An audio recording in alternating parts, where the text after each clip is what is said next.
jako akawuwo. Abatuuse mu disitulikiti y'e Buyikwe bakedde kugumba ku kkubo erigatta ebyalo nga 5 mu ggombolola y'Essi Bukunja oluvannyuma lw'okuwulira nti omugagga eyagula ettaka mwe bayita agenda kuliziba ate nga tamaze kubakolerawo ddala mwe balina okuyitira. Ero siziri 5 omwami oyo n'atubuuza kikyayagala kyeyandibadde atuyambako nga bachairperson ab'ebitundu ebyo. Ffenna twassa kimu olw'ekizibu ky'amakubo nga bw'oliraba livira ddala emayugwe wansi nirijja lyetooloola nerigguka erugoba. Bano nga bakulembeddwamu bassentebe b'ebyalo 5 mu disitulikiti y'e Buyikwe mu ggombolola y'Essi Bukunja bakedde kugumba ku kkubo eriwezaako kilomita 3 nga balindirira okwambalagana n'omugagga abadde agenda okuziba ekkubo lye bakozesa kubanga liyita mu ttaka lye lye yagula mu kitundu kino. Anaziba ekkubo lino hati tufiirawo ekiri ogufiirawo sijja kugamba nti twitonde tugire ki kujjayo amayinja kujjayo na jjolo bwekiba kiba dufe kubanga amaze kuduta. Simanyi olw'amalya g'ensimbi abantu gabamalamu ki enguzi emalawo okutegeera Bayibuli bwegamba. Kati abantu baweddemu okutegeera olumukwata ku ssente akyuse ekikyamu akiyita ekituufu. Bw'aba alizibi alinayo ennyonyi ye mwagenda oyita ye bw'aba n'ennyonyi eyamba ffenna kati tubadde tumusaba ebintu byasanga abirekewo nga bwe yabisanga.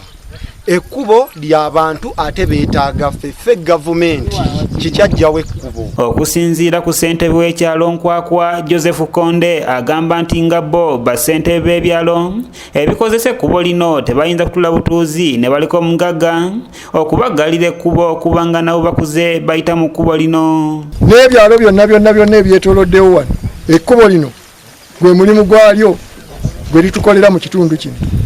Obuwangazi bw'ekkubo lino sinza kugamba nti no balimaze emyaka 2 oba 3 kubanga ne jjajja wange yennyini azaala kitange yaŋŋamba ekkubo lino yazaalibwa weeriri. Mu beenyigidde mu nteekateeka eno mwe mubadde n'omusisita ng'ono agamba nti omugagga ono yatwala dda n'ekibanja okutudda eklezia essomero wamu n'okwonoona emmere yaabwe gye baali balimye okuliisa abaana nga basoma wabula nga tamaze na kubasasula. Tulikoleddeko emyaka egisukka mu 3 ettaka eyo lya ssomero era abaana baffe tebalina na mmere kubanga mmere yagyonoona dda yagisenda ng'agezaako ng'akola agezaako kwawula ettaka eridde eryaffe naye ate emwe yasenda lyaffe.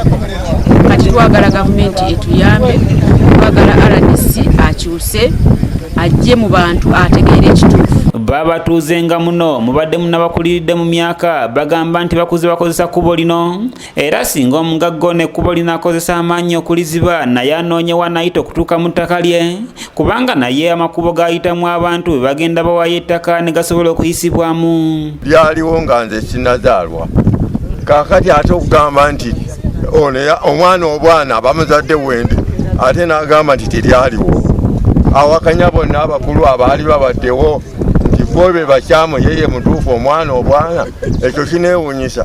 Tutuufu tetwatuwedde situna gye tulaga. Abantu abo bagamba nti bagula ettaka batukoyezza okutubonyaabonya nga bagula amataka abakoma eno naddala kansala Seeromba nga yeddiira waabwe ye yadiiringa amataka gano n'agabapangira bagagule bw'amala okugabapangira ng'agamba nti kuno tekwaliko muntu n'omu. Baffe tebatuyambye ffe tukaaba bajja batusiba basiba abantu baffe baleeta buli kimu ne batutwala butwazi nga batwala ne baleeta patro leero gundi Lugazi poliisi y'Engazi yafudde ekirala.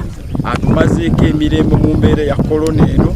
Amyuka ssentebe w'eggombolola lino ery'Essi Bukunja Livingstone Nkugwa agamba nti nabo omugagga ono tabatuukirirangako ku nsonga z'ekkubo lino. Nange neewuunya nnyo naddala abasajja bano bagula amataka okusanga ekkubo nga lino access road nga ekkubo tumanyi lya ggombolola yalibadde ng'afunye nti oba alina obuzibu yali wabidde eggombolola mufite okuwabira abatuuze obutuuze ogw'okuwabira omusitiranki yatuyamba.